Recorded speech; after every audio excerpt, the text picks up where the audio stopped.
মাঝরাতের গল্প। ভয় যদি সত্যির রূপ নিত তবে সেটাই হতো মাঝরাতের গল্প।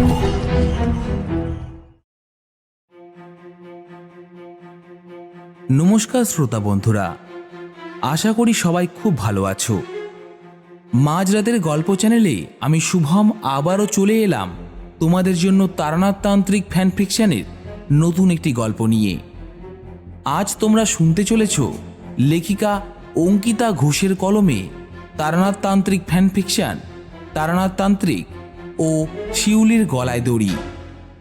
আমরা আশা করছি আমাদের আজকের গল্পটি তোমাদের ভালো লাগবে। আমাদের আজকের গল্পটি তোমাদের কেমন লাগছে কমেন্ট বক্সে কিন্তু অবশ্যই জানাবে। আমাদের আজকের গল্পের সূত্র ধরে রয়েছি আমি শুভম। এছাড়াও বিভিন্ন চরিত্রে রয়েছে রাহুল, শুভজিৎ, প্রিয়াংশু, পৌতুষা, অতনু, অনুশ্রী, পিয়ালি, শঙ্কর। আমাদের আজকের গল্পের প্রচ্ছদ নির্মাণ করেছেন বৃষ্টি। আমাদের আজকের গল্পের সাউন্ড ডিজাইনিং করেছেন সাউন্ডস্কেপ। তাহলে চলুন আর বেশি দেরি না করে শুরু করছি আমাদের আজকের নিবেদন লেখিকা অঙ্কিতা ঘোষের কলমে তারনাথতান্ত্রিক ও শিউলির গলায় দড়ি।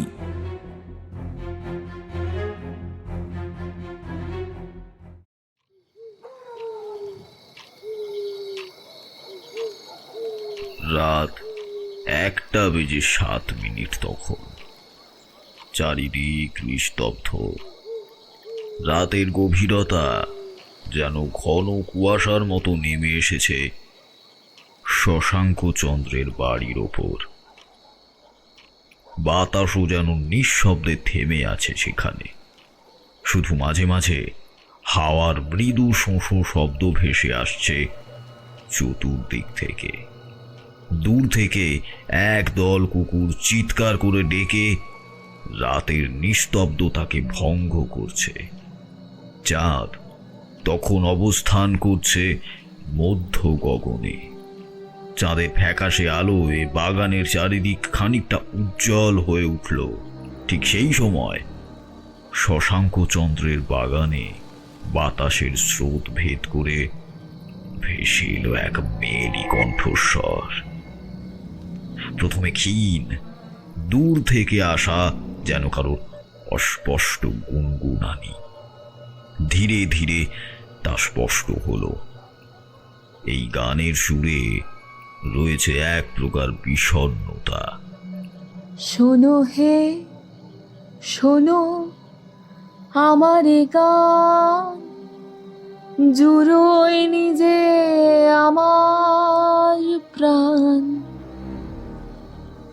গাছের পাতার ফাঁকে ফাঁকে শুনবে যে নিশীথ সুরেরও গান। শিকল বাঁধাই প্রাণের কথা কেউ শোনে না, শুধু একবার বুঝে নিলে মুক্তি হবে আমার। ওগো মুক্তি হবে আমার।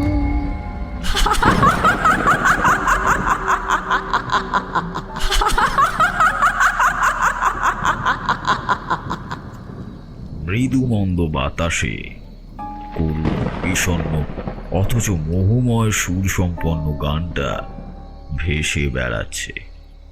কেউ যেন খুব দূর থেকে নিজের গানের মাধ্যমে এক অজানা দুঃখ গাথা শোনাচ্ছে। গানটা শুরু হওয়ার কিছুক্ষণের মধ্যেই শশাঙ্ক চমকে উঠে পড়লেন। চোখ খুলে দেখলেন পাশে পার্বতী নেই।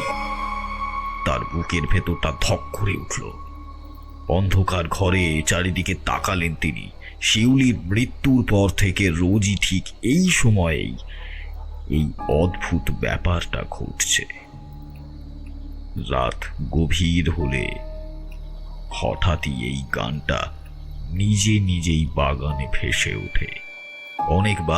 অনেকবার শশাঙ্ক এই গান শুনে বারান্দা দিয়ে উঁকি মেরে বাগানের দিকে তাকিয়েছেন, কিন্তু কাউকেই দেখতে পাননি তিনি। অথচ তিনি জানেন এই গানের গলা কার। শশাঙ্কের বিয়ের পর থেকে তার স্ত্রী পার্বতীর ওপর এই গানের প্রভাব ভয়াবহভাবে পড়ে। বিয়ের পর থেকেই পার্বতী এই গান শুনে অজানা কোনো টানে বাগানে চলে যায়। মাঝে মাঝে অচেতন হয়ে পড়ে থাকেন পুকুরের পাশে সেই আম গাছটার সামনে, না হলে ভোর পর্যন্ত সেখানেই ঠায় দাঁড়িয়ে থাকেন। শশাঙ্ক জানেন এবারও তার অন্যথা হবে না। পার্বতী নিশ্চয়ই আবারও সেই বাগানের দিকে গেছেন। মনের ভেতরে ভয় ও দ্বিধা নিয়ে শশাঙ্ক খাটে উঠে বসলেন। মেয়েলি গানের সুরটা ততক্ষণে আরো স্পষ্টভাবে শোনা যায়। খাট থেকে নেমে শশাঙ্ক ঘরের আধ খোলা দরজাটা খুলে বাইরে বেরিয়ে এলেন। বাইরে এখন কোনো প্রহরী নেই। দাসীরাও আজকাল কেউ রাতের বেলা আর এই বাড়িতে থাকতে চায় না। গ্রামের লোকেরাও জানে শিউলির মৃত্যুর পর থেকেই এই বাড়িতে নেমে এসেছে এক ভয়ঙ্কর অভিশাপ। প্রত্যেক রাতে এত বড় বাড়িতে একলা রয়ে যান শশাঙ্ক এবং তার স্ত্রী পার্বতী। তারপরেও রাত বিরেতে পার্বতী আপন মনে বাড়ির বাইরে বেরিয়ে যান। কিন্তু কেন? এই জন্য অধিকাংশ রাতই শশাঙ্কর চোখে ঘুম আসে না। নিজের স্ত্রীকে নিজেই জেগে পাহারা দেন, কিন্তু মানুষের শরীর বললে হবে, ক্লান্ত তো হতেই হবে তাকে। কখন যে নিজের অজান্তেই ঘুমের দেশে চলে যেতে হয় শশাঙ্ককে, সে নিজেও বুঝতে পারে না। উঠোন পার করে বাড়ির বাইরে এসে শশাঙ্ক ধীরে ধীরে এগোতে লাগলেন বাগানের দিকে। বাগানের মাঝখানে একটা পুরানো আম গাছ আছে। সেই আম গাছটার ডালেই গলায় দড়ি দিয়েছিল শিউলি। আর সেই আম গাছের নিচে প্রায় সময় পার্বতীকে খুঁজে পাওয়া যায় অচেতন অবস্থায়। কিন্তু আজ সেই আম গাছের সামনে গিয়ে শশাঙ্ক নিজেই কিছুক্ষণ হতভম্ব হয়ে পাথরের মতো দাঁড়িয়ে রইলেন। পার্বতী আম গাছের নিচে নেই, বরং তার থেকে কিছুটা এগিয়ে একটা পুকুর আছে। সেই পুকুরের সামনে দাঁড়িয়ে আছেন তিনি। তাকে দেখে মনে হলো তিনি যেন একটা ঘোরের মধ্যে রয়েছেন। গানটা তখনও আবছা ভাবে শোনা যাচ্ছে। শশাঙ্ক চিৎকার করে বলল, পার্বতী, পার্বতী, কি করছো ওখানে? চলে এসো, চলে এসো বলছি। পার্বতীর কোনো সাড়া নেই। তিনি ফিরেও তাকালেন না স্বামীর দিকে। শশাঙ্ক এবার বিরক্ত হয়ে আবারও ডাকলেন, আরে কি হয়েছেটা কি? এসো বলছি। এবার পার্বতী ধীরে ধীরে পিছনে ঘুরলেন। তার মুখ একেবারে সাদা হয়ে গেছে। অবাস্তব একটা হাসি লেগে আছে তার ঠোঁটের কোণে। স্ত্রীকে এইভাবে দেখে শশাঙ্ক থমকে দাঁড়িয়ে গেল। পার্বতী একটা অদ্ভুত রকমের কণ্ঠে হেসে বললেন, ওটা ওখানে ফেলে রেখেছো কেন? শশাঙ্কর গলা শুকিয়ে এলো। কোনো রকমে প্রশ্ন করলেন, কি মানে? কোথায় কি ফেলে রেখেছি আমি? ওই যে ওখানে। সেই রকমই অদ্ভুত কণ্ঠে কথাটা বলে পার্বতী পুকুরের জলের দিকে আঙুল দিয়ে দেখালেন। কি আছে ওখানে? দেখবে কি আছে? আমি এনে দিই, দাঁড়াও। কথাটা বলেই পার্বতী সোজা পুকুরের জলে ঝাঁপ দিলেন। শশাঙ্কর মুহূর্তের মধ্যে মনে পড়ল তার স্ত্রী তো সাঁতার জানে না। মুখটা ধড়ফড় করে উঠতে লাগলো তার। অন্যদিকে জলে ঝাঁপ দিতেই পার্বতী হাবুডুবু খেতে শুরু করলেন। শশাঙ্ক আর 7-5 না ভেবে জলে ঝাঁপ দিলেন। ঠান্ডা জলের মধ্যে হাতড়ে হাতড়ে পার্বতীকে ধরে মরিয়া হয়ে তিনি টেনে তুললেন পাড়ের দিকে। পার্বতীর শরীর ততক্ষণে নিস্তেজ হয়ে পড়েছে। মাথায় কিছুতে আঘাত লেগে মাথা ফেটে গল গল করে রক্ত গড়িয়ে পড়ছে। এমন অবস্থায় আবারও চারিদিক নিস্তব্ধ হয়ে গেল, গানটাও থেমে গেল। কেবল গভীর রাতে বাগানের ভিতরে শশাঙ্কর কোলে নিষ্পন্দ হয়ে পড়ে রইল পার্বতীর দেহ। এরপর কি হলো? কিশোরী চোখ বড় বড় করে বিস্ময় মিশ্রিত কণ্ঠে প্রশ্ন করল। তারানাথ ঠোঁটে এক চিলতে রহস্যমাখা হাসি নিয়ে আমার আর কিশোরী নিয়ে আসা পাসিং শোয়ের প্যাকেটটা হাতে তুলে নিলেন। একখানা সিগারেট বের করে আঙুলের ফাঁকে ধরেই বললেন, আরে বলছি একটু ধোঁয়া না খেলে কি আর ওই পুরনো দিনের কথা মনে করা যায়? দাঁড়াও। কেন, ধোয়ার সঙ্গে স্মৃতিগুলো বেরিয়ে আসে নাকি আপনার চোখের সামনে? আলবাত আসে। এই ব্যাপারটা তোমরা ভালো করে জানো বলেই তো হাতে পাসিং শোয়ের প্যাকেটটা নিয়ে আসো। কি ঠিক বলছি তো? প্রশ্ন করলেন তারানাথ। তারপর একটা দেশলাই জ্বালিয়ে আগুন ধরালেন সিগারেটে। একটা লম্বা টান দিয়ে ধোঁয়া ছাড়লেন ঘরের গুমোট বাতাসে। তবে ঠাকুরমশাই, আপনার জন্য এই জিনিসগুলো আমরা আনি আপনাকে ভালোবাসি বলে। আপনি গল্প না বললেও এই নিয়ম কিন্তু কোনোদিনও পরিবর্তন হবে না। হ্যাঁ। তারানাথ আমাদের দিকে তাকিয়ে স্নেহের হাসি হাসলেন। এবারে কিশোরী ভ্রুকুঞ্চিত করে বলল, না না ঠাকুরমশাই, এটা আমি মানতে পারছি না। মেয়ে মানুষ তো সিগারেট খান না, তাহলে তারা কি করে এত কিছু মনে রাখেন? কত পুরনো পুরনো কথা, ছোটোখাটো ঘটনা, এমনকি তারিখও মনে থাকে তাদের। আমরা পুরুষ মানুষ যা সহজেই ভুলে যায়, মেয়ে মানুষরা তো অক্ষরে অক্ষরে মনে রাখেন। ঠিক সেই সময় চারি এসে পড়ল, এক হাতে বাটি ভর্তি মুড়ি, অন্য হাতে সর্ষের তেলের শিশি নিয়ে। বাটিটা নামিয়ে সে বলল, মেয়ে মানুষেরা ভুলতে চায় না বলেই ভোলে না। আপনারা যদি ভুলতে না চান তাহলে আপনারাও কিছু ভুলবেন না। তখন এই ধোয়ার কুণ্ডলি বা কড়া গন্ধ ছাড়াও সব কিছু অক্ষরে অক্ষরে মনে রাখতে পারবেন। নিন কাকাবাবুরা, তেল দিয়ে মুড়ি মেখে দিলাম। খেতে খেতে আপনারা কথা বলুন, আমি যাই রান্নাঘরে, মেলা কাজ পড়ে আছে। চারি আমাদের সামনে মুড়ির বাটি রেখে আবার রান্নাঘরের দিকে চলে গেল। তারানাথ মুচকি হেসে বললেন, দেখলে মেয়েটা আমার কত বড় হয়ে গেছে, তাই না? কত কঠিন কঠিন কথা কত সহজে বলে দিয়ে চলে গেল। হ্যাঁ, এই হচ্ছে মেয়ে মানুষদের ক্ষমতা। সে তো বুঝলাম, এবার গল্পে ফিরে আসুন। শশাঙ্কচন্দ্রের বাগানে যে গান ভেসে আসতো সেটা কে এবং কেন গাইতো? আর তার স্ত্রী পার্বতী হঠাৎ সেদিন জলেই বা ঝাঁপ দিল কেন, সাঁতার না জেনে? আরও একটা কথা, আপনি এই গল্পে হঠাৎ করে এলেন কিভাবে? মানে আপনার সঙ্গে ঘটনার যোগ কিভাবে হলো? কিশোরীও উৎসুক গলায় প্রশ্নটা যোগ করল। তারানাথ অর্ধনিমিলিত দৃষ্টিতে ধোঁয়ার একটা কুণ্ডলি ছাড়লেন।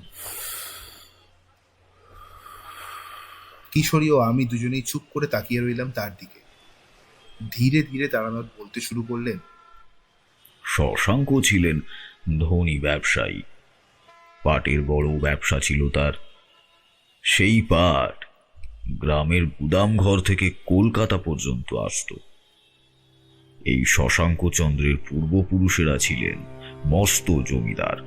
তবে জমিদারি শেষ হয়ে গেলেও শশাঙ্কের বাবা এই পাটের ব্যবসা শুরু করেছিলেন। এরপর নিজের বুদ্ধি, পরিশ্রম আর কিছুটা কৌশলের জেরেই তিনি কয়েক বছরের মধ্যেই নাম করা ব্যবসায়ীতে পরিণত হয়েছিলেন। শশাঙ্ক নিজেই বাবার মৃত্যুর পর এই ব্যবসা আরো এগিয়ে নিয়ে গিয়েছিলেন। এই শশাঙ্কচন্দ্র থাকতেন কোথায়? কল্যাণপুর। তার ডাক পেয়েই আমি প্রথম সেখানে গিয়েছিলাম।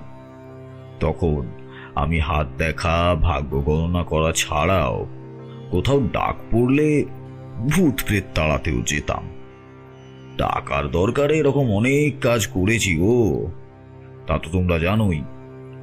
আসে যাকে, হ্যাঁ, তো সেই সূত্রেই আমার ডাক পড়েছিল কল্যাণপুর গ্রামে। প্রথমবার কল্যাণপুরে গিয়ে শশাঙ্কচন্দ্রের বাড়িটার সামনে দাঁড়িয়ে আমি অনেকক্ষণ চুপ করে দাঁড়িয়ে রইলাম। বাড়িটাকে প্রাচীন জমিদার বাড়ির আদলে গড়া এক বিশাল প্রাসাদ বললেই ভালো হয়। উঁচু পাঁচিল দিয়ে ঘেরা চত্বর, আর সেই দেওয়ালের মাথায় লোহার কাঁটা তারের বেড়া রয়েছে। লোহার বিশাল ফটক পেরিয়ে সামনে রয়েছে প্রশস্ত প্রাঙ্গণ। তিনতলা বাড়িটা টিনের আলোতে রাজকীয় বলে মনে হচ্ছে। বাড়ির চার কোণে রয়েছে 4টি ঝুলো বারান্দা। সেই একটা ঝুলো বারান্দায় দাঁড়িয়ে একজন মাঝবয়সী পুরুষ পেয়ালা হাতে চা খাচ্ছিলেন।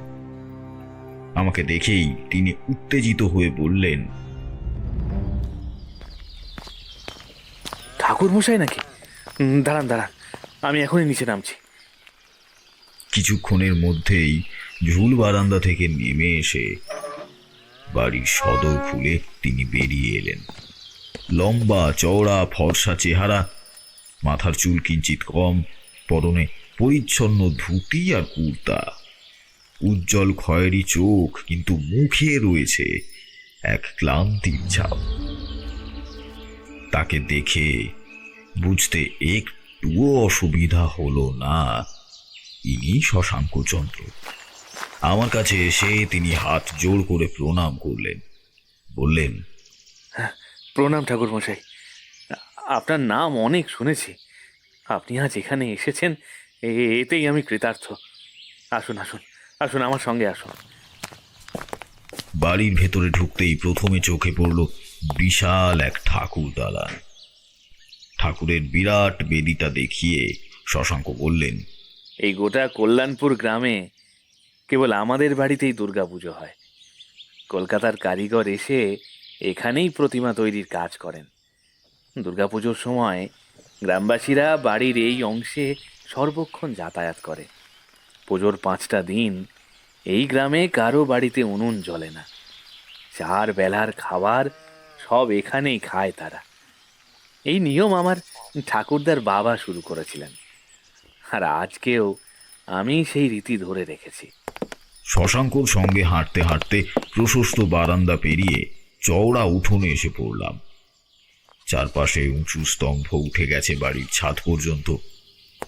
উঠোনের একপাশে সরু বারান্দা পেরিয়ে আমরা প্রবেশ করলাম একটা বিশাল আকার ঘরে। সেই ঘরের ছাদ থেকে বিজলি ঝাড়বাতি ঝুলছে।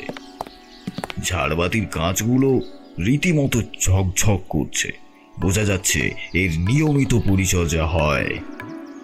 দেওয়ালে একাধিক তেল রঙের ছবি টাঙানো রয়েছে, যা শশাঙ্কচন্দ্রর পূর্বপুরুষদের প্রতিকৃতি।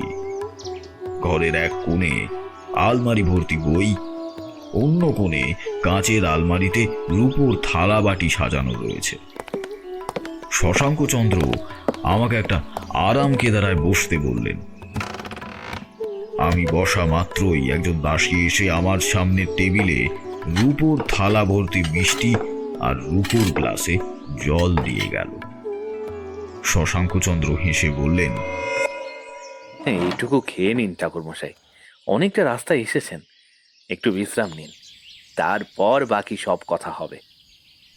সে খাচ্ছি, কিন্তু আমি আপনার কথা না শুনে কিছুতেই বিশ্রাম নিতে পারবো না।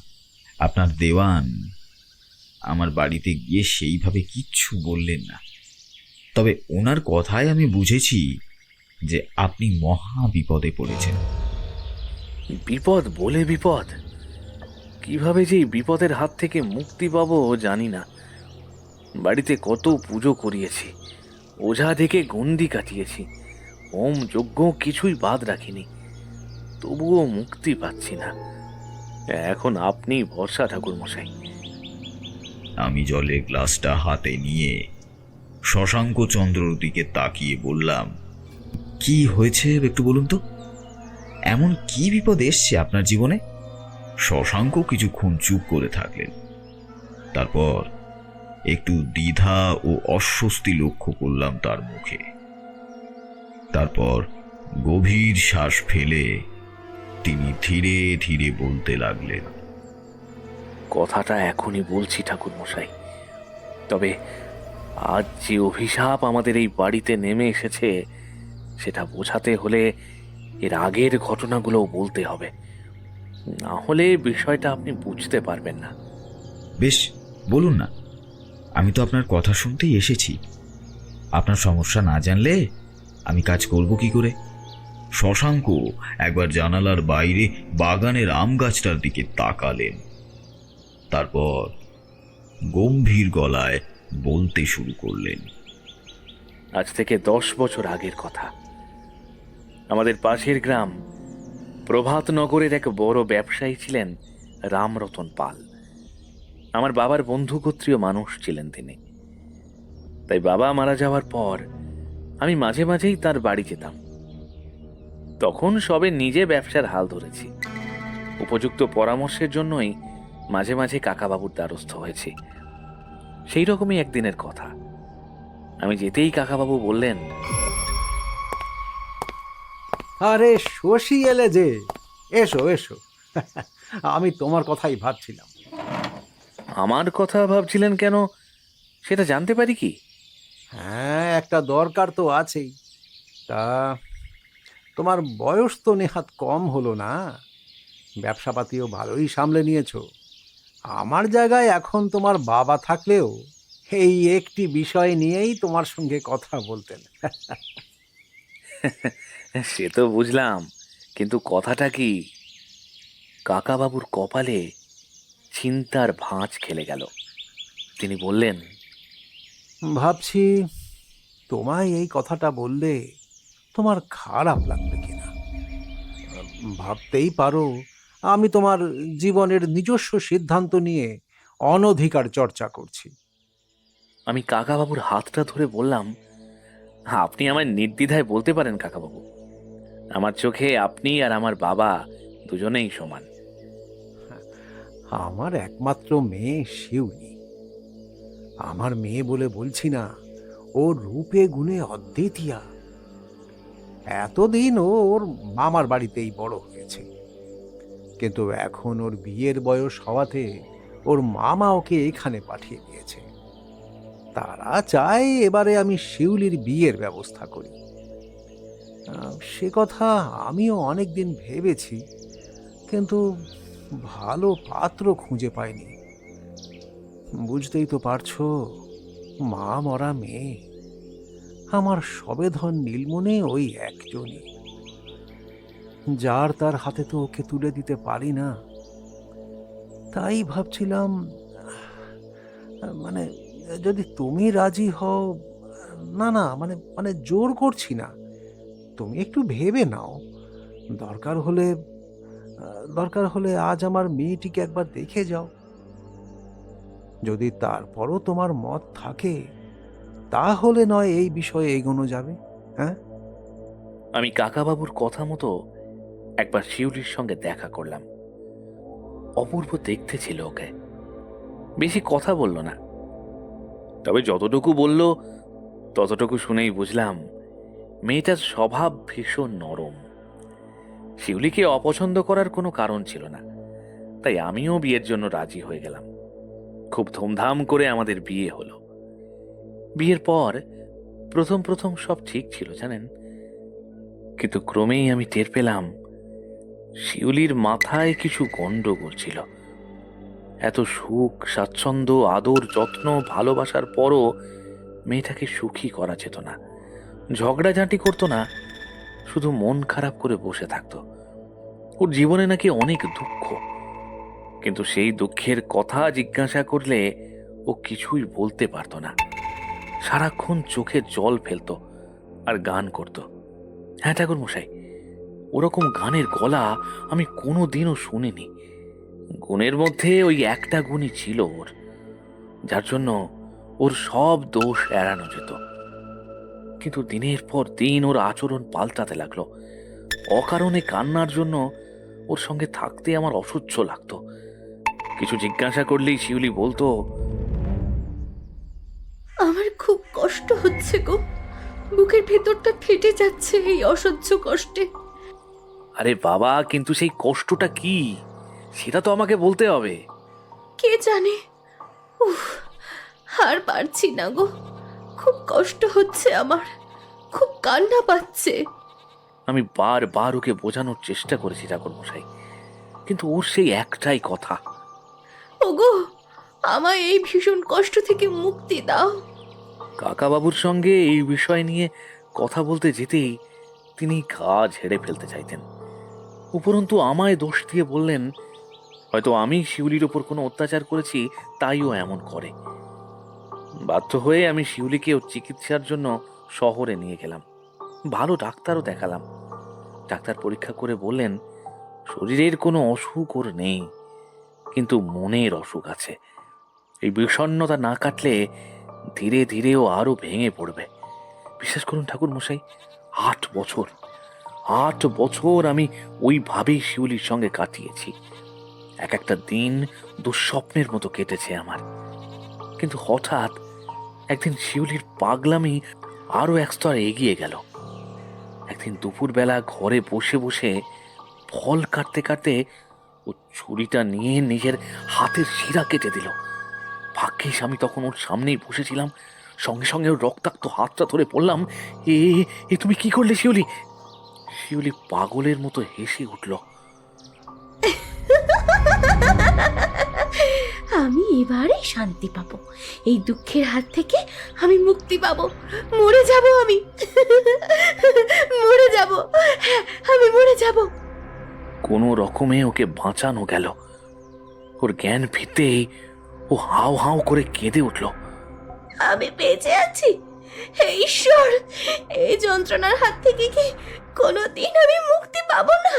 কেন বাঁচলাম আমি? কেন? হায় ঈশ্বর! এরপর থেকে আমি কয়েকজন দাসীকে সর্বক্ষণের জন্য ওর উপর নজর রাখার কাজে বহাল করলাম। তবুও একদিন ভোরবেলা সকলের চোখের আড়ালে শিউলি চুপি চুপি বাড়ি থেকে বেরিয়ে আমাদের পুকুরে গলায় কলসি বেঁধে ঝাঁপ দিল। ভাগ্যিস আমাদের দাসী বকুল সেটা দেখে ফেলেছিল। ওর চিৎকার চেঁচামেচিতে সবাই সেদিকে ছুটে এলো। সেদিনও ওকে কোনো রকমে বাঁচিয়ে নেওয়া গেল। কিন্তু জ্ঞান ফিরতেই শিউলি আবার সেই এক কথা বলে চলল, আমাকে মরতে দাও, এ কষ্ট যন্ত্রণা সহ্য হয় না আমার আর, আমাকে মরতে দাও। আমি ওকে পাহারা দেওয়ার জন্য আরো অধিক সংখ্যায় দাসীদের নিয়োগ করলাম, কিন্তু শেষ রক্ষা করতে পারলাম না। একবার রাতের গভীরে সবাই যখন অঘরে ঘুমাচ্ছি, তখন কিভাবে না জানি ও বাগানে চলে গেল। একটা আম গাছের ডালে গলায় ধুড়ি দিয়ে আত্মহত্যা করল। শশাঙ্কচন্দ্র থামলেন একটু। কণ্ঠ ভারী হয়ে গেল তার। বোঝা গেল শিউলির মৃত্যুর সময়ের অবস্থার কথা তার মনে পড়ে গেছে, তাই নিজেকে আর ধরে রাখতে পারছেন না তিনি। একটু জল খেয়ে সন্তুষ্ট হয়ে তিনি আবার বলতে শুরু করলেন।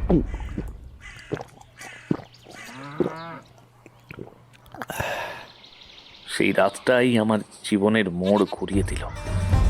মিথ্যে বলবো না, শিউলির মৃত্যুতে আমার খারাপ লাগার থেকেও বেশি শান্তি অনুভব করেছিলাম। দীর্ঘদিন ওর পাগলামির জেরে আমিও প্রায় পাগল হতে বসেছিলাম।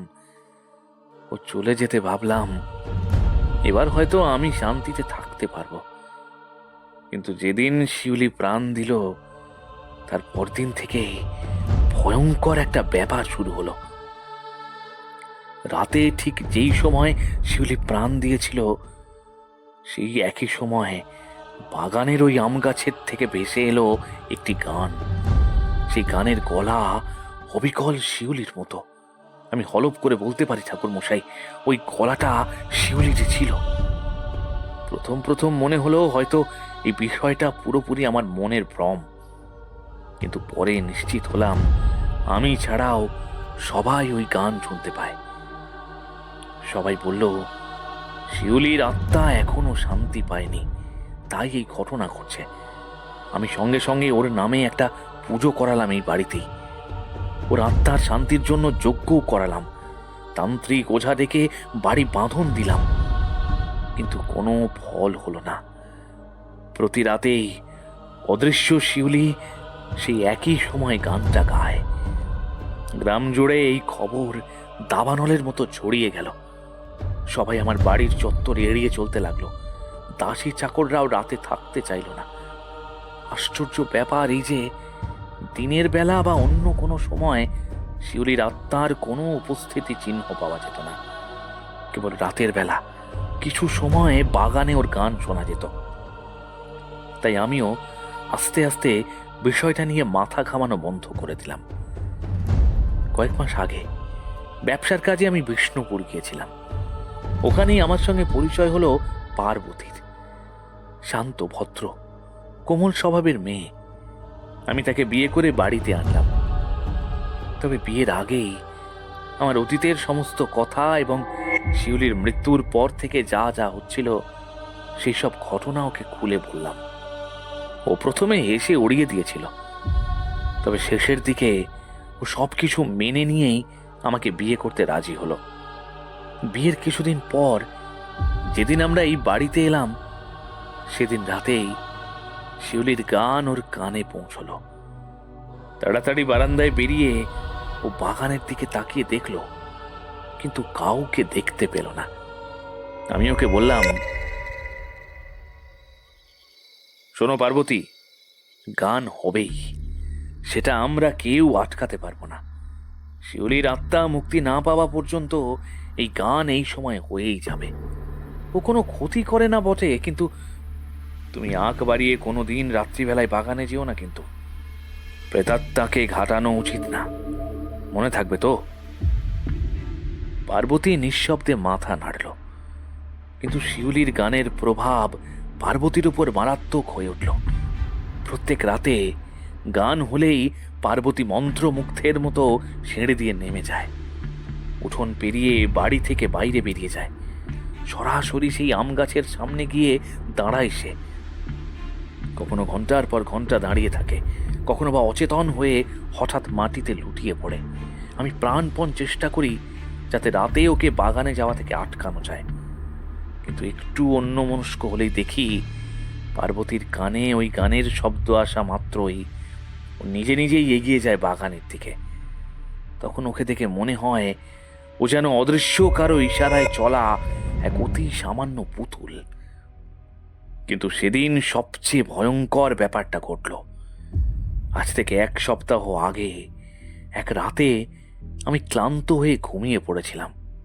আগেই বলেছি, ওই ঘটনার পর থেকে কেউ আমাদের বাড়িতে রাতে থাকতে চায় না। অর্থাৎ এই গোটা বাড়িতে রাত্রিবেলা থাকি শুধু আমি আর পার্বতী। সেই রাতে গান শুরু হতেই পার্বতী কখন আমার পাশ থেকে উঠে বাগানে চলে গেছে আমি খেয়ালই করিনি। ঘুম ভাঙতেই যখন দেখলাম পার্বতী পাশে নেই, আমি তখনই নিশ্চিত হয়ে গেলাম নিশ্চয়ই ও রোজ রাতের মতো আবার বাগানে চলে গেছে। আমিও বাগানে গেলাম। গিয়ে যা দেখলাম সেটা দেখে আমার সারা শরীর কেঁপে উঠল। দেখলাম পার্বতী ওই আম গাছ থেকে একটু এগিয়ে যে পুকুরটা আছে তার সামনে দাঁড়িয়ে আছে। আমি ওকে ডাকতেই ও আমাকে পুকুরের দিকে দেখিয়ে বলল ওখান থেকে কিছু একটা আনতে যাচ্ছে, বলেই ও ঝাঁপ দিল। পার্বতীর জলে ফাঁড়া ছিল বলে ওকে ওর মা বাবা কোনো দিনও জলে নামতে দেয়নি, তাই ও সাঁতারও জানে না। জলে ঝাঁপ দিতেই ও হাবুডুবু খেতে শুরু করলো। আমি কোনো রকমে ওকে বাঁচালাম, তবে আচমকা জলে ঝাঁপ দেওয়ার জন্য কোথাও হয়তো ওর মাথা ঢুকে গিয়েছিল। সে এক রক্তারক্তি কাণ্ড। তখন থেকে আমি আর এক মুহূর্ত ওকে একা ছাড়তে পারি না। বিশেষত রাত হলেই ওকে বেঁধে রাখতে হয়, না হলে ওই গান শুনলেই ও কেমন ছটফট করতে শুরু করে, কেমন যেন অস্থির হয়ে ওঠে বাগানে যাওয়ার জন্য। ওকে জিজ্ঞাসা করলে বলে, ও কিছু বলতে চায়, একটু মন দিয়ে শুনতে হবে ওর কথাটা। ছাড়ো আমায়, ছাড়ো না আমায়, একটু শুনতে দাও, দাও না ওর কাছে গিয়ে শুনি একটু। কথা শেষ করে শশাঙ্কচন্দ্রর কণ্ঠ থেমে গেল। হঠাৎ ঘরটায় যেন আরো ভারী নীরবতা নেমে এলো। আমি শশাঙ্কের কথা মন দিয়ে শুনছিলাম। তার কথা শেষ হলে আমি ধীরে ধীরে বললাম, আপনার স্ত্রীর সঙ্গে কি একটিবার দেখা করা যায়? শশাঙ্ক তখনও যেন কোনো এক চিন্তায় ডুবেছিল। আমার প্রশ্নটা তিনি প্রথমে ঠাউর করতে পারেননি, তাই আবার জিজ্ঞেস করলাম, শশাঙ্ক বাবু, আপনার স্ত্রীর সঙ্গে কি একবার দেখা করা যায়? তার কথাগুলো না শুনলে যে আমি এগোতেই পারবো না। শশাঙ্ক এবার আমার কথাটা শুনতে পেয়ে বললেন, হ্যাঁ হ্যাঁ, অবশ্যই, ওর সঙ্গে তো কথা বলতেই হবে। পার্বতী ঘরেই আছে। আপনি চলুন ঠাকুরমশাই, আমি নিয়ে যাচ্ছি আপনাকে।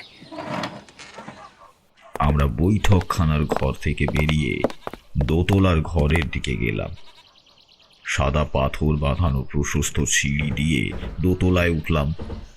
চওড়া বারান্দার ডান পাশে কয়েকটা ঘর, আর বাঁ পাশে দেখা যাচ্ছে বাড়ির পেছনের বিস্তৃত বাগান। আমি জিজ্ঞেস করলাম, এই বাগানই তো শিউলি দেবী? হ্যাঁ, ওই যে ওই পশ্চিম দিকের আম গাছটা। আমি সেদিকে তাকালাম। একদম সাধারণ একটা আম গাছ। সেই গাছের ঠিক পেছনে রয়েছে একটা পুকুর।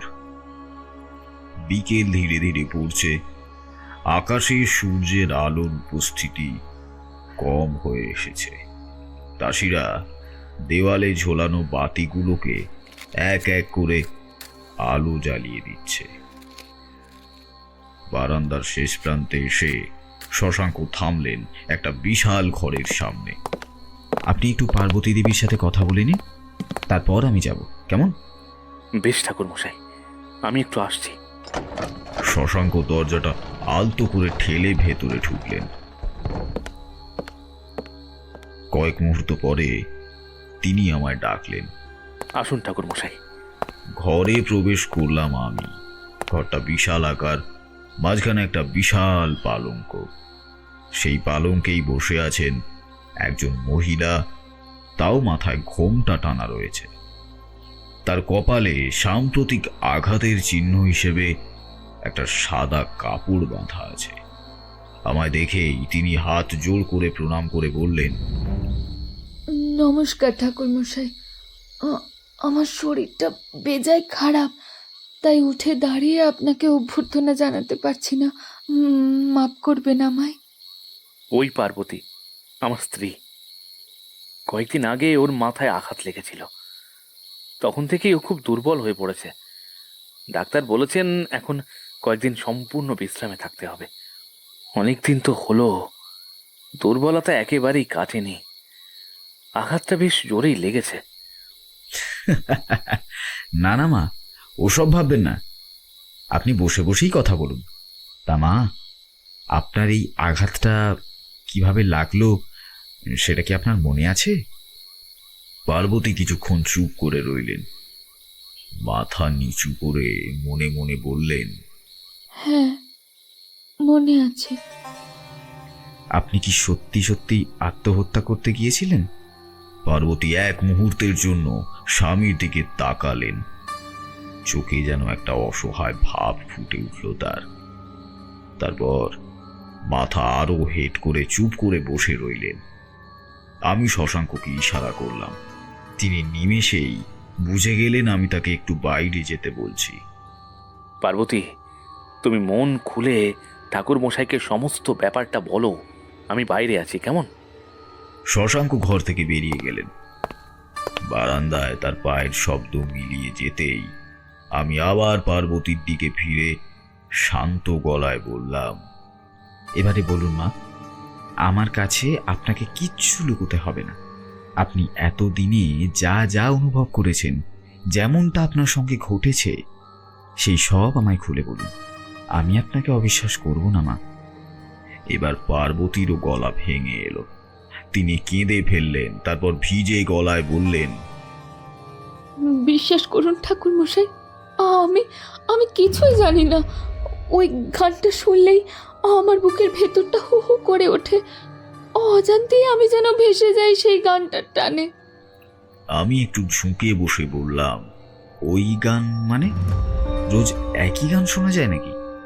পার্বতী চোখ মুছে মাথা নাড়িয়ে বললেন, হ্যাঁ, রোজ একই গান হয়। কি যে বেদনা মিশে থাকে ওই গানে, ওই সুরে, সেটা আপনাকে বলে বোঝাতে পারবো না। মনে হয় বুকের মধ্যে আগুন জ্বলে ওঠে। আমি যতই চেষ্টা করি নিজেকে আটকাতে, কিন্তু পারি না। মনে হয় কেউ আমায় ডেকে নিয়ে যাচ্ছে, টেনে নিয়ে যাচ্ছে বাগানে। মনে হয় ও যেন আমায় কিছু বলতে চাইছে। আচ্ছা, কি বলতে চাইছে সেটা কি বুঝতে পেরেছেন কখনো? না, কিন্তু ওই সুরের মধ্যে যে যন্ত্রণা আছে তা অসহনীয়। শুধু গান নয় ঠাকুরমশাই, আমি রোজ একটি দৃশ্যও দেখি। কোথায় দেখেন? আগে বাগানে, ওই আম গাছের নিচে। কি দৃশ্য দেখেন আপনি? পার্বতী ভয়ে ভয়ে চোখ নামালেন। তার গলা রীতিমতো শুকিয়ে এলো। নিম্ন কণ্ঠে তিনি বললেন, শিউলির মরণের দৃশ্য আমি দেখি। রোজ আমি দেখি ও গলায় দড়ি দিচ্ছে। সে যে কি মর্মান্তিক দৃশ্য, সেটা না দেখলে কেউ বুঝবে না। সেই সময়টায় আমি পাথর হয়ে যাই। হাঁ করে তাকিয়ে থাকি, ওকে ঝুলতে দেখি গাছে। আবার এক একদিন সেই ভয়াবহ দৃশ্যের আঘাত সইতে না পেরে আমি অজ্ঞান হয়ে যাই। যতবার ঠিক করি আমি আর বাগানে যাব না, আজ আমি চোখ বন্ধ করে ঘরে শুয়ে থাকবো, কিছুতেই উঠবো না, ঠিক তখনই ওই গান শুরু হলে আমি নিজের উপর থেকে সমস্ত রকম নিয়ন্ত্রণ হারিয়ে ফেলি। আমার পা যেন নিজে নিজে চলতে থাকে। দেখি একজন মেয়ে গলায় দড়ি দিয়ে ওই আম গাছটা থেকে ঝুলে রয়েছে। একরকম দোল খেতে খেতে মেয়েটি গান গায়। মেয়েটির শরীর ছটফট করে ওঠে, কিন্তু দৃষ্টি থাকে সোজা আমার দিকে। এমনকি মেয়েটির ঠোঁট তখনও নড়তে থাকে। ওই গানের প্রতিটি কথা যেন আমার বুকের ভেতর কাঁটার মতো বেঁধে। আমি কিছুক্ষণ চুপ করে বসে তার কথা শুনছিলাম। তারপর জিজ্ঞেস করলাম, এই ব্যাপারটা কি আপনি শশাঙ্কবাবুকে বলেছেন? পার্বতীর মুখে তিক্ত হাসি ফুটল। বলল, না, ওকে বলিনি। বললেও কি ও বিশ্বাস করবে? ওর তো কিছু যায় আসে না, গান হোক বা না হোক। যতক্ষণ না নিজের জীবনে বিপদ নেমে আসছে, ততক্ষণ তার কিছুতেই মাথা ব্যথা নেই। কিন্তু আমি তো মেয়ে মানুষ, রোজ চোখের সামনে একজনের মরণ দৃশ্য দেখতে পারি না। শুনেছি আর কেউ ওই দৃশ্য কোনোদিন দেখেনি। তাহলে আমি কেমন ভাবে দেখি বলুন তো? সবাই যে আত্মাদের দেখতে পায় না মা।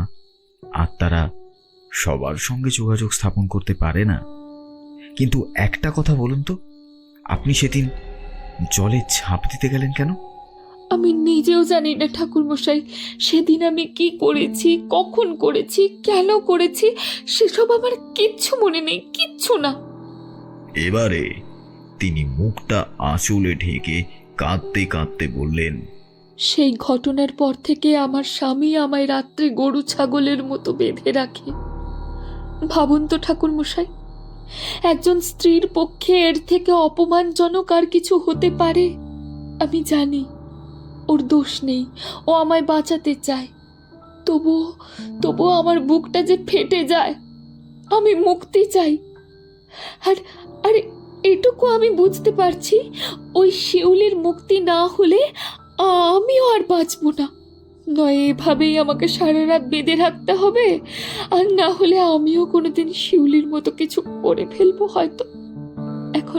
এখন আপনিই পারবেন ঠাকুরমশাই, আমাদের দুজনকেই মুক্তি দিতে আপনিই পারবেন। আহা মা, ভেঙে পড়বেন না। আমি যথাসাধ্য চেষ্টা করব আপনাদেরকে সাহায্য করতে।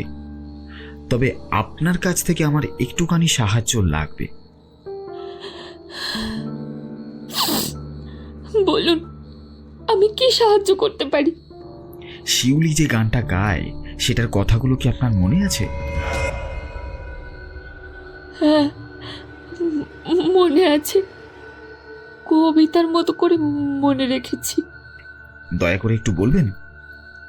শোনো হে শোনো আমার এ গান, জুড়োয় নিজে আমার প্রাণ, গাছের পাতার ফাঁকে ফাঁকে শুনবে যে নিশীথ সুরের গান, শিকল বাঁধা এই প্রাণের কথা কেউ শোনে না আর, শুধু একবার বুঝে নিলেই মুক্তি হবে আমার, ওগো মুক্তি হবে আমার। আমি শশাঙ্ককে ডেকে পাঠালাম। তাকে সমস্ত কথা বলে গানটার কথাগুলো একটা কাগজে লিখে দিতে বললাম। তিনি আমার কথা মতো কাজ করলেন। আমি একবার লেখাগুলোর ওপর চোখ বুলিয়ে নিয়ে বললাম, আজ রাতে আমি এখানেই থাকবো। আশা করছি কাল থেকে এই সমস্যা আর আপনাদের দেখতে হবে না। সত্যি বলছেন ঠাকুরমশাই? হ্যাঁ, তবে আমি যা বলবো তাই করতে হবে আপনাকে, কোনো প্রশ্ন করা চলবে না কিন্তু। বেশ, তাই হবে। আপনি চলুন, আপনার ঘর প্রস্তুত করা আছে। আপনি বলেছিলেন আপনি অন্দরে থাকবেন না, তাই বাহির মহলে একটা ছোট্ট ঘর পরিষ্কার করে রাখা হয়েছে। আসুন, আমি নিয়ে যাচ্ছি আপনাকে। আচ্ছা, রাতে এই গানটা কখন হয়? ওই 1টার পর। ঠিক আছে, আপনি 12টায় আমার ঘরে আসবেন। আমি আপনাকে কিছু কাজ বলে দেব, সেটা আপনাকেই করতে হবে, মনে থাকবে? পার্বতী দেবী, আপনি বিশ্রাম নিন মা, আজ রাতেও আপনার উপর অনেক ধকল যেতে পারে। পার্বতীর মুখে আবারও অন্ধকার নেমে এলো। আবার আজ রাতেও? ভয় কি? আজ রাতের পর আর কোনো দিন এই ঘটনা আপনাদের কারোর সঙ্গেই ঘটবে না। এতগুলো দিন যখন সহ্য করলেন, আজ এই শেষ দিনটা একটু সহ্য করে নিন। আমি নিচে নেমে এলাম। উঠোনের একপাশে ছোট্ট একটি ঘরে শশাঙ্ক সযত্নে আমার থাকার ব্যবস্থা করেছেন। ঘরখানা ছোট হলেও বেশ পরিষ্কার পরিচ্ছন্ন। দরজার গায়ে তাল পাতার বাঁধানো ছাউনি রয়েছে। ঘরের ভিতরে জানালার পাশে একটা পুরানো লণ্ঠন ঝুলছে। সাধারণত আগেকার দিনের বড়লোক গৃহস্থরা পথিক, সাধু বা ব্রাহ্মণের জন্য বাড়ির বাইরে এভাবে একটা আলাদা আশ্রয়ের ব্যবস্থা করে রাখতেন। আমি ভেতরে এসে মুখ হাত ধুয়ে নিলাম। তারপর এক বাটি মুড়ি আর বাতাসা নিয়ে আমি শিউলির সেই গানটার লাইনগুলো আবারও পড়তে শুরু করলাম। শব্দগুলো বারবার ঘুরে আসছে আমার কানের কাছে। পার্বতী ঠিকই বলেছেন, এই গানের কথাগুলো অত্যন্ত বেদনাদায়ক। এদিকে সন্ধে নামতেই আচমকা অঝোর ধারায় বৃষ্টি শুরু হলো। লাল মেঘে আকাশ ঢেকে গেল। এক নাগাড়ে বিদ্যুৎ চমকাচ্ছে, বাজ পড়ছে। ঝড় বৃষ্টির মধ্যে চারিদিকের পরিবেশ আরো গভীর হয়ে উঠল। আমি রাতের খাবার খুব একটা খাই না, তবুও শশাঙ্ক জোর করে এক বাটি দুধ দিয়ে গেলেন।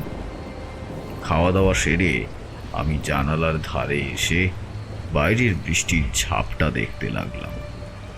আকাশ ভেঙে বৃষ্টি পড়ছে। হাওয়ার ঝাপটা জানলার কপাট কাঁপিয়ে দিচ্ছে। এর মধ্যেই চোখের পাতায় নেমে আসা ঘুম ধীরে ধীরে আমাকে গ্রাস করল।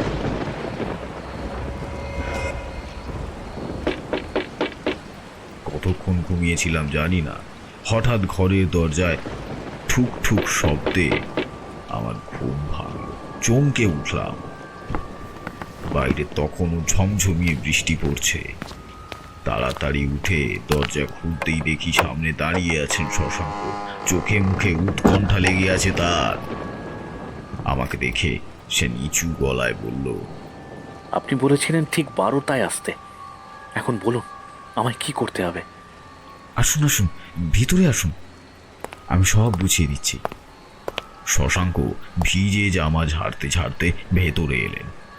আমি প্রথমেই তাকে একটা প্রশ্ন করলাম, একটা কথা বলুন তো, শিউলির মৃতদেহ প্রথম কে দেখতে পেয়েছিল? আমাদের মালি রোজ ভোরবেলা বাগানে চলে আসে। সেই প্রথম দেখে চিৎকার চেঁচামেচি জুড়ে দিয়েছিল। তারপর আমরা নেমে এসে ওই দৃশ্য দেখলাম। কোন দৃশ্য? ওই যে শিউলি গলায় দড়ি দিয়ে ঝুলে আছে। তারপর আপনি কি করলেন? সবাই মিলে ওকে ধরে নামালাম। তারপর? আসলে ওই অবস্থায় মাথার ঠিক ছিল না, তাই কি কি করেছি ঠিক মনে করতে পারছি না। যতটা মনে আছে ততটাই বলুন। ওকে নামানো হলো, আমার কোলে মাথা রেখে শোয়ানো হলো শিউলিকে। ওর দেহে প্রাণ ছিল না, চোখ ঠিকরে বেরিয়ে এসেছিল, শরীর ঠান্ডা ও শক্ত হয়ে গেছিল ওর। আমি তাড়াতাড়ি ওর গলা থেকে দড়ি খুললাম। তারপর তারপর না, আর সত্যি কিছু মনে নেই ঠাকুরমশাই। প্রচণ্ড ভেঙে পড়েছিলাম আমি। বাকি কাজ আমার দেওয়ান সেরেস্তার লোকেরাই করেছিল। আমি শ্মশানে গিয়ে কেবল মুখাগ্নি করেছিলাম। আপনি বললেন আপনি ওর গলার দড়ি খুলেছিলেন, তাই তো? হ্যাঁ ঠাকুরমশাই। সেটা নিয়ে তারপর আপনি কি করেছিলেন? সেটা নিয়ে মানে সেসব তো মনে নেই আমার। বেশ, এবারে আজ রাতে আপনাকে কি কি করতে হবে তা আমি বলে দিচ্ছি। আমি তাকে ধীরে ধীরে সমস্ত পরিকল্পনাটা বুঝিয়ে দিলাম। তার চোখ বড় বড় হয়ে উঠল, মুখে ভয়ের ছাপ আরো ঘন হলো। তিনি ফিস ফিস করে জিজ্ঞাসা করলেন, এটা করতে গিয়ে যদি পার্বতীও আবার একই কাজ করে? করবে না, কারণ গানটার কথার রহস্য আমি মোটামুটি বুঝে ফেলেছি। তাছাড়া আরও একা থাকছে না, আমরা দুজনেই আড়াল থেকে ওর উপর লক্ষ্য রাখবো। এখন আপনি আমার ভরসা ঠাকুরমশাই। আমি তাহলে যাই পার্বতীর কাছে, সময় হলে আমি আপনাকে জানাবো। শশাঙ্ক আর একবার প্রণাম জানিয়ে দ্রুত ঘর থেকে বেরিয়ে গেল। তার পায়ের শব্দ বৃষ্টির শব্দের মধ্যে মিলিয়ে গেল। আমি দরজা বন্ধ করে আবার খাটিয়া এসে বসলাম। চারিদিকে ঝড় বৃষ্টি যেন আরো প্রবল হয়ে উঠল। আমি বসে বসে শশাঙ্কের ডাকের অপেক্ষা করছিলাম। বাইরে তখনও ঝড় বৃষ্টি চলছে। হাওয়ার দাপটে চারিদিক কাঁপছে আর মুষলধারে বৃষ্টি নেমে এসেছে। হঠাৎ করেই সেই ভয়ঙ্কর পরিবেশে বাগানের দিক থেকে ভেসে এলো এক মিহি গানের সুর। গানটা শুনেই আমি কিছুক্ষণ স্তব্ধ হয়ে বসে রইলাম। গানটা যে গাইছে তার কণ্ঠে রয়েছে এক অদ্ভুত টান এবং করুণা। আমি তাড়াতাড়ি দরজা খুলে বাইরে এলাম। অন্ধকারের মধ্যে ঝড় বৃষ্টির দমক সত্ত্বেও গানটা স্পষ্ট শুনতে পাচ্ছি। এদিকে দেখি হঠাৎ শশাঙ্ক ছুটে আসছেন, মুখে তীব্র ভয়ের ছাপ। সে হাঁপাতে হাঁপাতে বলল, চলুন ঠাকুরমশাই, আপনার কথা মতো আজ পার্বতীকে বেঁধে রাখিনি। গান শুরু হতেই ঘর থেকে বেরিয়ে পড়েছে, বাগানের দিকেই যাচ্ছে। চলুন চলুন, দেরি করলে বিপদ হয়ে যেতে পারে। আমরা ভিজতে ভিজতে দৌড়ে গেলাম বাগানের দিকে। মাঝে মাঝে বিদ্যুতের চমক অন্ধকার ছিঁড়ে চারপাশ আলোকিত করছে। হঠাৎই এক ঝলক আলোতেই দেখতে পেলাম সামনে হেঁটে চলেছেন পার্বতী। মন্ত্রমুগ্ধ মানুষের মতো তিনি যেন নিজের জ্ঞান বুদ্ধি সব হারিয়ে কেবল গানটার টানে হেঁটে চলেছে, যাচ্ছেন নির্দিষ্ট কোনো স্থানে। আমরা ওর পিছন পিছনে গিয়ে চললাম। কিছু দূর যেতেই পার্বতী থামলেন। শশাঙ্ক কাঁপা গলায় আমার দিকে তাকিয়ে বললেন, ওই দেখুন ঠাকুরমশাই, ঠিক ওই আম গাছটার সামনে এসেই পার্বতী দাঁড়িয়ে থাকে, সেখানে শিউলি গলায় দড়ি দিয়ে আত্মহত্যা করেছিল। যদিও শশাঙ্ককে এই ঘটনা বলে দিতে হতো না, এই গাছেই যে শিউলি গলায় দড়ি দিয়েছিল আমি অনেকক্ষণ আগে বুঝতে পেরেছি। কারণ আমি শিউলিকে গলায় দড়ি দিয়ে দোল খেয়ে গান গাইতে নিজের চোখে দেখতে পাচ্ছি। আশ্চর্যের বিষয়, শশাঙ্ক যে সেই দৃশ্য দেখতে পাচ্ছে না এ বিষয়ে আমি নিশ্চিত ছিলাম। অতৃপ্ত আত্মাকে সকলে দেখতে পায় না, সেটা এক্ষেত্রেই তোমরা বুঝতে নিশ্চয়ই পারছো। তোমাদের মধ্যে একজন যদি অতি প্রাকৃত কিছু দেখতে পায়, অন্যজন সেই দৃশ্য দেখতে পাবে না। এক্ষেত্রে বলতে পারি, যারা সরাসরি ভূত না আত্মাকে দেখতে পায়, তাদের প্রাণের ঝুঁকিও অনেক বেশি থাকে। পার্বতী আমার মতো শিউলিকে দেখতে পাচ্ছেন। তিনি এক দৃষ্টে তাকিয়ে আছেন গাছের ঝুলন্ত সেই মেয়েটার দিকে। অন্যদিকে শিউলির সুরে করুণার গভীরতা যেন আরো বাড়ছে। এ কথা ঠিক, শিউলি এই গানের মাধ্যমেই এই বাড়ির সদস্যদের কিছু একটা বলতে চেয়েছে, কিন্তু পার্বতী ছাড়া কাউকেই সে নিজের কাছে টেনে আনতে পারেনি। তাই এখন পার্বতীকে আশ্রয় করে ও নিজের কার্যসিদ্ধি করতে চাইছে। এরপর ঘটল আরও একটা ভয়ঙ্কর ঘটনা। আমি বিস্ফারিত চোখে দেখলাম শিউলির দৃষ্টি হঠাৎ ঘুরে গেল আমার দিকে। মুহূর্তের মধ্যেই সেই গান থামিয়ে দিল। তারপর একটা বিকট স্বরে চিৎকার করে উঠল। তার এই গলা ফাটানো আর্তনাদে চতুর্দিক কেঁপে উঠল। ভয়ঙ্কর সেই চিৎকার, ভয়ঙ্কর ভয়ঙ্কর সেই চিৎকার শশাঙ্কুর কানেও পৌঁছালো। এমন সময় পার্বতী যেন নতুন করে চেতনা ফিরে পেলেন। আমার দিকে তাকিয়ে তিনি একটা অদ্ভুত কণ্ঠে বললেন, কেন ওদিকে রেখে দিয়েছো তুমি? কেন? শশাঙ্ক পার্বতীর দিকে এগিয়ে যাচ্ছিলেন। আমি বাধা দিয়ে পার্বতীর দিকে তাকিয়ে বললাম, কোথায় রেখে দিয়েছো আমায় বলো। ওই যে ওখানে। বলেই পার্বতী ছুটে গেলেন আম গাছ থেকে এগিয়ে যে পুকুরটা আছে সেই দিকে। পার্বতী পুকুরের ধারে দাঁড়িয়ে মুহূর্তের মধ্যে যেন অদৃশ্য টানে সোজা ঝাঁপ দিলেন জলে। শশাঙ্ক চিৎকার করে উঠলেন, এই ভয়টাই পাচ্ছিলাম। পার্বতী সাঁতার জানে না ঠাকুর মশাই, আমাকে ওকে বাঁচাতেই হবে। দাঁড়ান, কোথাও যাবেন না। কিন্তু আপনার প্রথম স্ত্রী ওকেই কিছু একটা বলতে চাইছে, সেটা দেওয়ার সময় দিন, তারপর আপনি জলে নামুন। আপনার স্ত্রীর কোনো ক্ষতি হবে না। পার্বতী জলে ঝাঁপ দেওয়ার সঙ্গে সঙ্গেই হাবুডুবু খাচ্ছিলেন। তারপর হঠাৎ যেন তিনি হাত পা নাড়াতে পারলেন না। আমি শশাঙ্ককে বললাম, যান, উদ্ধার করুন পার্বতী দেবীকে। আমার কথা মতো শশাঙ্ক সঙ্গে সঙ্গে জলে ঝাঁপ দিলেন। আমি দম বন্ধ করে তাকিয়ে রইলাম পুকুরের দিকে। কিছুক্ষণ পর শশাঙ্ক পার্বতীকে টেনে তুলে আনলেন। অচেতন হয়ে পড়েছে পার্বতী। তার ভেজা শরীরের মধ্যে শক্ত করে জড়িয়ে আছে একটা দড়ি। শশাঙ্ককে বললাম, এই দড়িটা খুলুন তাড়াতাড়ি। শশাঙ্ক আমার কথা মতোই কাজ করলেন। দড়িটা খুলে ফেলতেই দেখা গেল সেই দড়িতে একটা ফাঁস তৈরি করা আছে। অর্থাৎ এটাই হলো শিউলির সেই আত্মঘাতী দড়ি, যা হয়তো শিউলির মৃত্যুর পর থেকেই এই পুকুরে তলিয়ে গিয়েছিল। ওটা ওটা আমাকে দিন।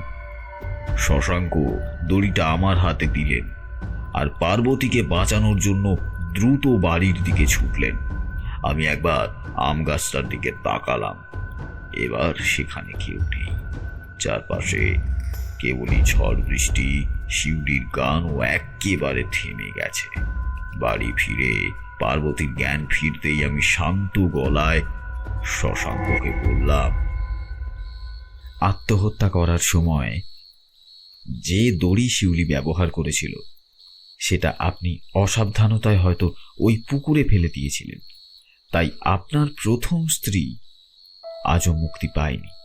অনেক সময় আত্মঘাতী মানুষদের আত্মহত্যায় ব্যবহৃত বস্তু যদি এই জগতে রয়ে যায়, তাদের আত্মাও তাহলে এই জগতেই বাধা পড়ে যায়। উপরন্তু আত্মহত্যা মহাপাপ। তাই আত্মহত্যা যারা করেন তাদের এমনিতেও সহজে মুক্তি হয় না। তারপর লক্ষ্য করুন, এতদিন জলের তলায় থেকেও কিন্তু দড়িটা সামান্যতম নষ্ট হয়নি। এবং আমি নিশ্চিত এই দড়ি যদি চিরকাল জলের নিচে পড়েও থাকতো তাহলেও এই দড়ির সামান্যতম কোনো ক্ষতি হতো না, কারণ এতে বাধা আছে আত্মঘাতী হওয়া এক পাপী প্রাণ। ঈশ্বর এভাবেই এদের নির্মমভাবে শাস্তি দেন, এদের মুক্তির উপায় এদের সামনে রেখে দেন, কিন্তু কিছু করার ক্ষমতা এদের থাকে না। এই রহস্যের উদ্ঘাটন না করলে আজীবন শিউলি মুক্তি পেত না।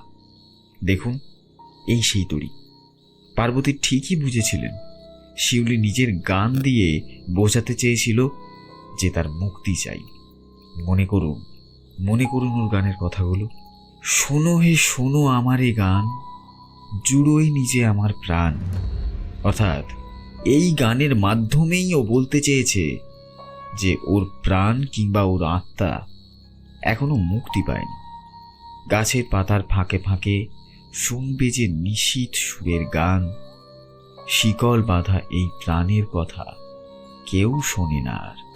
অর্থাৎ ওর প্রাণ এখনো ওই শিকলে, অর্থাৎ আত্মহত্যা করার দড়িতে বাঁধা আছে। ও সেটাই বলছে, কিন্তু ওর সেই গান কেউই ঠিকমতো শুনছে না। শুধু একবার বুঝে নিলেই মুক্তি হবে আমার। অর্থাৎ কেউ ওর গানের কথা যদি একবার বুঝে নেয় তাহলেই ওর মুক্তি হবে। পার্বতীকে সে বাগানে টেনে নিয়ে যায়, কিন্তু পার্বতীও ওর গানের দুঃখ বুঝতে পারলেও অর্থ বুঝতে পারছিলেন না। তাই সেদিন বা আজও শিউলির আত্মা ওকে পুকুরে টেনে নিয়ে গিয়েছিল ওই দড়িটার সন্ধান দেবে বলে। কিন্তু তার আগেই আপনি গিয়ে আপনার স্ত্রীকে উদ্ধার করলেন।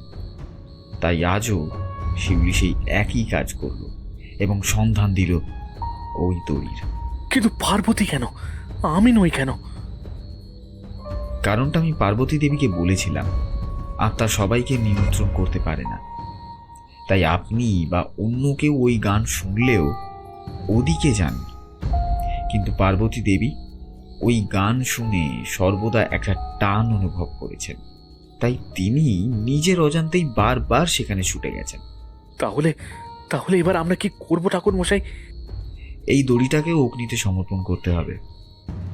তাহলে তাহলে আমি কি এখনই দড়িটা ছাদে নিয়ে গিয়ে জ্বালিয়ে দেব? না না, সেটা হবে না। সবকিছুর তো একটা নিয়ম আছে নাকি? আপনাকে আগামীকাল সকালে যে কোনো শ্মশানে নিয়ে যেতে হবে এই দড়িটা। ওখানে যে কারোর মৃতদেহের চিতার আগুন থেকে একটা জ্বলন্ত কাঠ নিয়ে এই দড়িতে সেই আগুন জ্বালিয়ে দিতে হবে। তারপর কালই এই বাড়িতে ওই আম গাছের নিচে একটা যজ্ঞ করতে হবে, যাতে সেই যজ্ঞের আগুনের ধোঁয়া গোটা গাছে আবৃত হয়। তাহলেই কিন্তু শিউলির আত্মা চিরজীবনের মতো মুক্তি পাবে। পরদিন ভোরবেলায় বৃষ্টি থেমে গেল। আমি আর শশাঙ্ক মিলে কাছের একটা শ্মশানে গেলাম। সেখানে সদ্য জ্বালানো চিতা থেকে একখানা জ্বলন্ত কাঠ নিয়ে আমরা সেই দড়িতে অগ্নি সমর্পণ করলাম। আগুন মুহূর্তের মধ্যেই দড়িটাকে গ্রাস করলো। বাড়ি ফিরে এসে যজ্ঞের ব্যবস্থা করা হলো। যজ্ঞ সুষ্ঠুভাবে সম্পন্ন হলো। শশাঙ্ক ও পার্বতী আমার পা ছুঁয়ে আশীর্বাদ নিলেন। ঠাকুর মশাই, আপনাকে কিন্তু কটা দিন আমাদের আতিথেয়তা গ্রহণ করতেই হবে। না বললে আমরা কেউ শুনছি না। ঠাকুর মশাই, আপনি আমাদের জন্য যা করলেন ঠাকুর মশাই, আমি আপনার কাছে চিরকৃতজ্ঞ হয়ে থাকব। প্রণাম, প্রণাম আপনাকে ঠাকুর মশাই, প্রণাম। আমি হাসি মুখে রাজি হলাম। আমি ওদের কথায় ভালোভাবেই বুঝতে পেরেছিলাম ওরা আমায় কয়েকটা দিন রাখতে চাইছে, কেবলমাত্র নিশ্চিন্ত হওয়ার জন্য যে আমার বিধি সত্যিই ওদের কাজে লাগলো নাকি পুরোটাই বেকার। এরপর আমি আরো 3 থেকে 4 দিন শশাঙ্কের বাড়িতে ছিলাম, কিন্তু সেই রাতের পর থেকে আর কোনো দিনই শিউলির গান বাগানময় ভেসে ওঠেনি। আম গাছও যেন নিস্তব্ধভাবে দাঁড়িয়ে আছে। সেখানে কারোর ঝুলন্ত দেহ বা ভৌতিক ছায়া আর কখনো দেখা যায়। এই পর্যন্ত গল্প বলে থামলেন তারানাথ। ঘরে তখন অদ্ভুত নীরবতা ও সিগারেটের কড়া গন্ধ ছেয়ে রয়েছে। ঝড় বৃষ্টির গল্পটা যেন আমাদের চারপাশে জীবন্ত হয়ে উঠেছিল এতক্ষণ ধরে। আমরা তিনজনই চুপ করে বসে আছি। কিছুক্ষণ পর তারানাথ ধীর গলায় বললেন, দেখো, মানুষের মৃত্যুর পর দেহ ভস্ম হয় ঠিকই, কিন্তু আত্মার বাঁধন অনেক সময় এত সহজে ছিঁড়ে যায় না, বিশেষ করে যখন মৃত্যুটি হয় অস্বাভাবিক। এই শিউলির ক্ষেত্রে এটাই হয়েছিল। আমরা অবাক হয়ে শুনছিলাম তারানাথের কথা। শিউলির রোগটার কথা ওই প্রথম শুনলাম। অযথা মন খারাপের রোগ থেকে আত্মহত্যা? না না, এই রকম গল্প সত্যি আগে কোনোদিনও আপনার কাছে শুনিনি। হ্যাঁ, সত্যি গল্পটা দারুণ জমল। এবার তো তাহলে উঠতে হয় কিশোরী। এবারে তারানাথ গা ঝাড়া দিয়ে উঠলেন আর বললেন, আরে থামো থামো, আজ গল্পটা একটু তাড়াতাড়ি শেষ হয়ে গেল ঠিকই। চলো তাহলে আরো 1 কাপ চা খাওয়া যাক। চারিমা, 3 কাপ চা দিয়ে যা তো মা।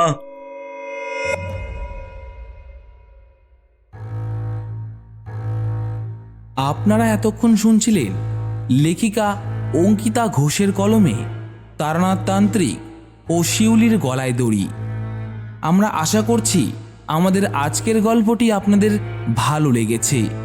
আমাদের আজকের গল্প আপনাদের কেমন লাগলো কমেন্ট বক্সে কিন্তু অবশ্যই জানাবেন। গল্পটি ভালো লাগলে লাইক করবেন এবং আমাদের চ্যানেল মাঝরাতের গল্পটিকে সাবস্ক্রাইব করে পাশে থাকা বেল আইকনটি অন করে দেবেন আমাদের চ্যানেলের নিত্য নতুন গল্পের আপডেট সবার আগে পাওয়ার জন্য। আমরা খুব তাড়াতাড়ি ফিরে আসব আপনাদের জন্য আরও একটি গল্প নিয়ে। ততক্ষণ অবধি সুস্থ থাকবেন, ভালো থাকবেন, আর হ্যাঁ, মাঝরাতের গল্প শুনতে থাকবেন। ধন্যবাদ।